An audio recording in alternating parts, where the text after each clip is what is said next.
تو بھائیو، زندگی ایک امانت ہے، چلی جائے گی، چلی جائے گی۔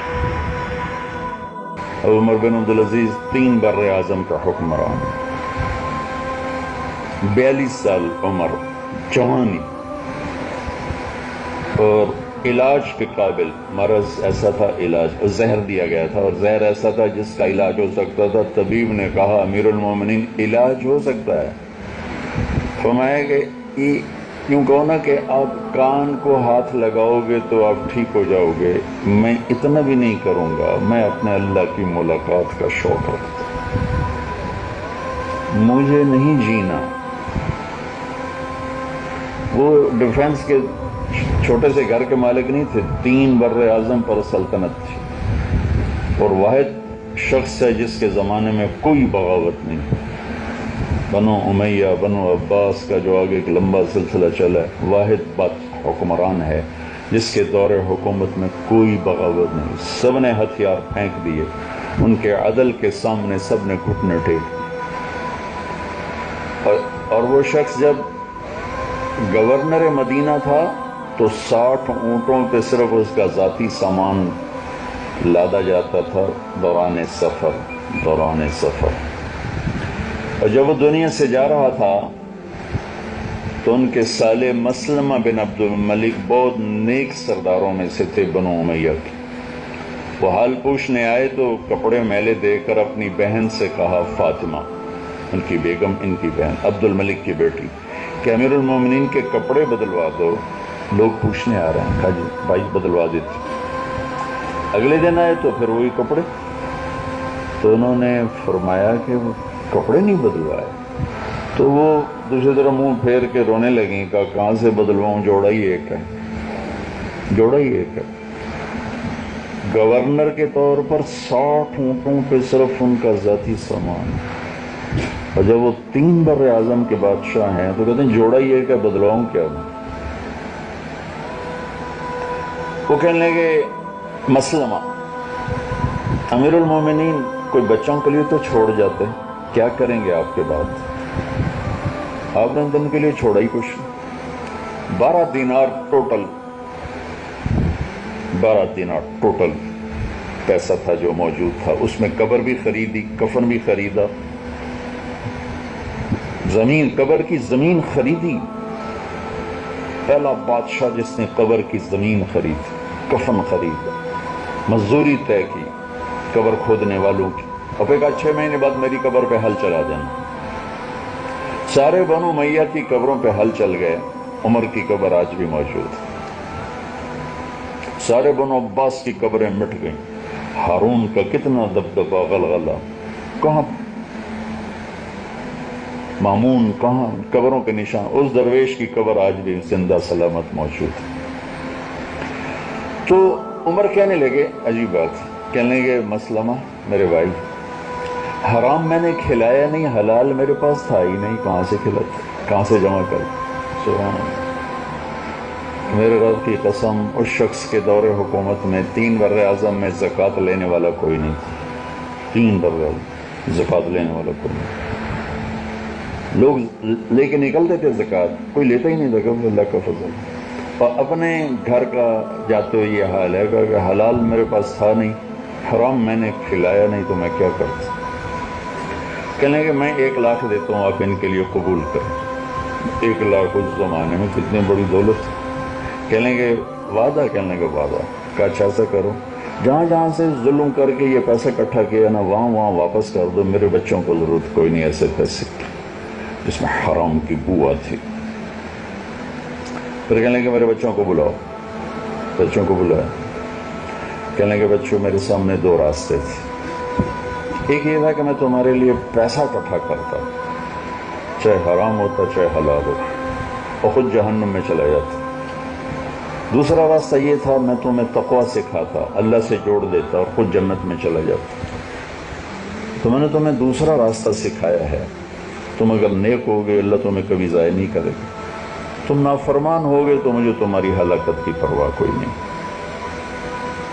جس تخت پر یہ بیٹھے اسی پر ان سے پہلے 3 آدمی بیٹھے ہیں، سلیمان، ولید، عبد الملک۔ ایک ہی تخت ہے، ایک ہی سلطنت ہے، ایک ہی شاہی محل ہے، ایک ہی شاہی دربار ہے۔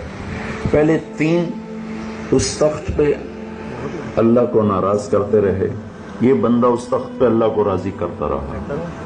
جب ان کے انتقال کا وقت آیا تو انہوں نے رجا کو بلا کر فرمایا کہ میں نے عبد الملک کو قبر میں اتارا اور اس کے کفن کی گرہ کو جب قبر میں کھول کے دیکھا تو اس کا چہرہ سیاہ کالا ہو چکا تھا اور اس کا رنگ قبلے سے ہٹ چکا تھا۔ پھر میں نے ولید کو قبر میں اتارا اور اس کی کفن کی گرہ کو کھول کے دیکھا تو اس کا چہرہ قبلے سے ہٹ چکا تھا اور رنگ کالا پڑ چکا تھا۔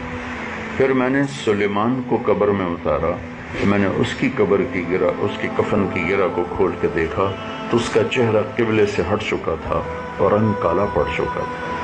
اور اب دیکھو میں جا رہا ہوں، میرا دیکھ لینا میرے ساتھ اللہ کیا کرتا ہے۔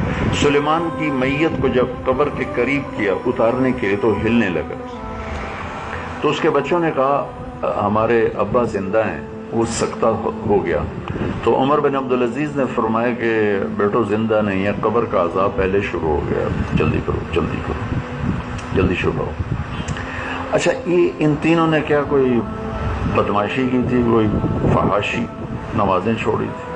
ولید بن عبد الملک تہجد میں روزانہ تہجد نفلوں میں کھڑے ہو کر 10 سپارے کی تلاوت کرتا تھا، 10 سپارے کی تلاوت کرتا تھا۔ عبد الملک بن مروان اس زمانے کے بڑے علماء میں تھا۔ عبداللہ بن عمر جیسے ہستی نے فرمایا میرے بعد کوئی فتویٰ لینا ہو تو عبد الملک بن مروان سے لینا، جب ابھی اس کو خلافت نہیں ملی تھی، اور ان کے چہرے کالے پڑے۔ انہوں نے اپنی سلطنت کے لیے ظلم و ستم کے پہاڑ توڑے، لوگوں کے حقوق پر ڈاکے ڈالے، حقوق اللہ میں کوئی کمی نہیں تھی ان، نماز، روزہ، ہر سال حج کرنا، حج نہیں پہ جا رہے تو کسی کو حج کے پر اپنی طرف سے بھیجنا، قافلوں کے قافلے بھیجنا، ان لوگوں کے حقوق برباد کیے۔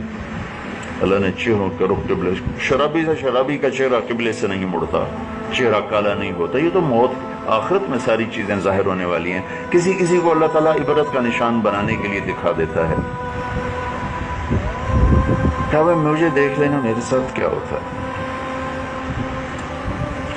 ان کے دور خلافت کا ایک اور واقعہ سنا دوں۔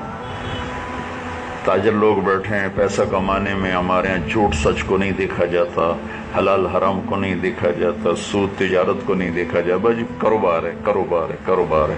ہم تو جو دنیا دار لوگ ہیں، یہ لفظ کہہ کر ہر غلط اپنے لیے جائز قرار دے دیں، اور یہ ہم تو دنیا دار لوگ ہیں۔ ارے بھائی کون دنیا دار ہے؟ ہم میں سے کون ہے جو دنیا دار؟ روٹی نہیں کھاتے، کپڑا نہیں پہنتے، گھر کی چھت نہیں، بچے نہیں، بیوی نہیں، ساری دنیا دار ہے۔ دنیا دار کا مطلب بھائیو یہ ہرگز نہیں ہے کہ اللہ کی حدود کو توڑ دیا جائے۔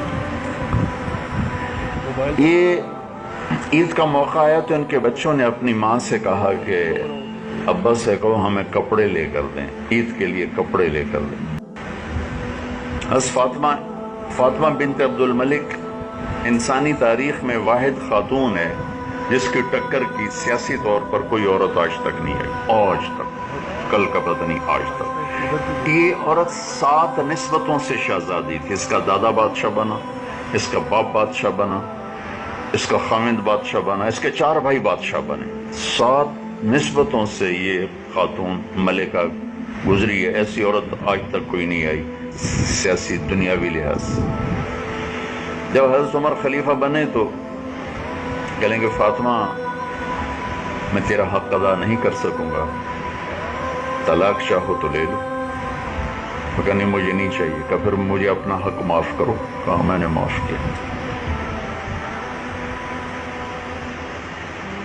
تو حضرت عمر آئے تو حضرت فاطمہ نے کہا کہ بچے کپڑوں کا کہہ رہے ہیں، تو عمر کہنے لگے میرے پاس تو پیسے کوئی، میں کہاں سے لے کر؟ جب کہ انہوں نے آپ سے عرض کیا ہے کہ 3 بر اعظم میں کچھ زکوٰۃ لینے والا نہیں تھا، کہنے لگے میرے پاس تو پیسے کوئی نہیں، کہاں سے لے کر؟ تب وہ دونوں سوچ میں بیٹھے ہوئے تو بیگم نے کہا ایک ترکیب ہے کہ آپ اگلے مہینے کی تنخواہ ایڈوانس لے لیں، اس سے میں کپڑے سی لوں گی اور روٹی کا خرچہ میں مزدوری کر کے بنا لوں گی۔ گھر میں بیٹھ کے مزدوری کر کے بنا، 3 بر اعظم کی ملک، کہنے کہ ہاں یہ ٹھیک ہے۔ تو اپنے وزیر خزانہ کو بلایا، اس کا نام تھا مزاحم، کہنے لگے مزاحم اگلے ماہ کا وظیفہ ایڈوانس چاہیے، ہم نے بچوں کے کپڑے لے۔ وہ کہنے لگا امیر المومنین آپ مجھے ایک تحریر لکھ کر دے دیں کہ آپ اگلا مہینہ زندہ رہیں گے، میں آپ کو دے دیتا ہوں۔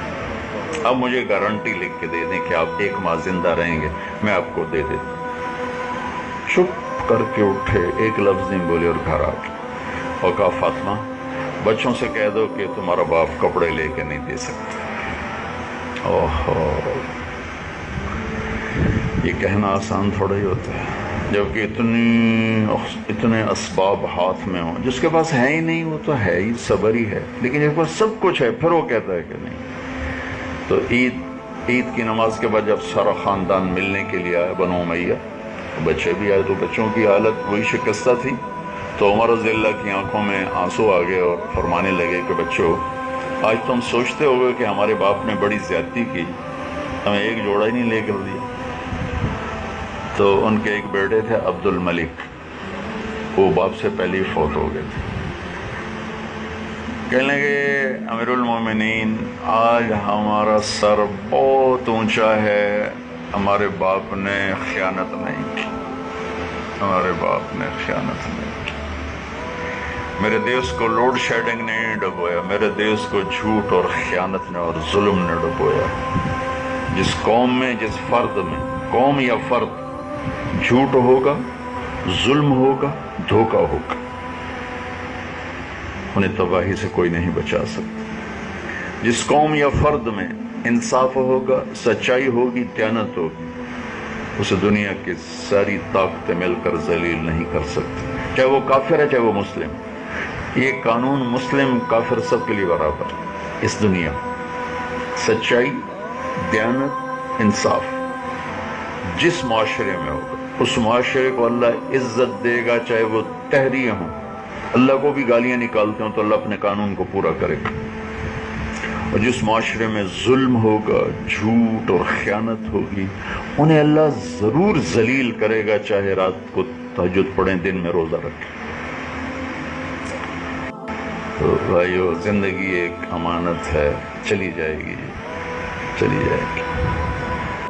اب اس طرح اس بندے کے کوئی 2.25 سال گزرے، اب آج وہ دنیا سے جا رہا ہے۔ پہلے 3 کا جانا میں نے آپ کو بتایا، آج یہ جا رہا ہے۔ تو اللہ تعالیٰ نے کیا دکھایا، جب ان کی میت کو قبر کے قریب کیا گیا اتارنے کے لیے، سلیمان کی میت کو قریب کیا گیا تو ہلنے لگا۔ حضرت عمر نے کہا عذاب شروع ہو چکا ہے۔ جب ان کی میت کو قریب کیا گیا تو ایک ہوا کا جھونکا آیا اور اس سے ایک پرچہ لہراتا ہوا آ رہا تھا، ویسے آتا کر حضرت عمر کے سینے پر گر گیا۔ جب اس پرچے کو اٹھا کے دیکھا گیا تو اس پہ لکھا ہوا تھا، پہلی سطر بسم اللہ الرحمن الرحیم، دوسری سطر براءۃ من اللہ لعمر بن عبد العزیز من النار، اللہ نے عمر بن عبد العزیز کو جہنم سے نجات دے دی۔ بھائیو، اتنا بڑا بادشاہ اتنا بڑا پروانہ لے سکتا ہے تو آپ تو سب چھوٹے چھوٹے تاجر بیٹھے ہو، آپ کیوں نہیں لے سکتے؟ میں کیوں نہیں لے سکتا؟ یہ موت وہ ہے جو سب سے بڑا تحفہ ہے۔ تو رجا کہتے ہیں جب ہم نے وہ پرچہ ان کے کفن میں ڈال دیا، تو جب ان کو ہم نے قبر میں اتارا اور اس کے بعد میں نے ان کی وصیت کے مطابق نیچے اترا اور ان کے کفن کی گرہ کو کھول کے دیکھا تو ان کا چہرہ قبلے کی طرف تھا اور یوں لگ رہا تھا جیسے 14ویں کا چاند قبر میں اتر آیا، کأنہ فلقۃ قمر۔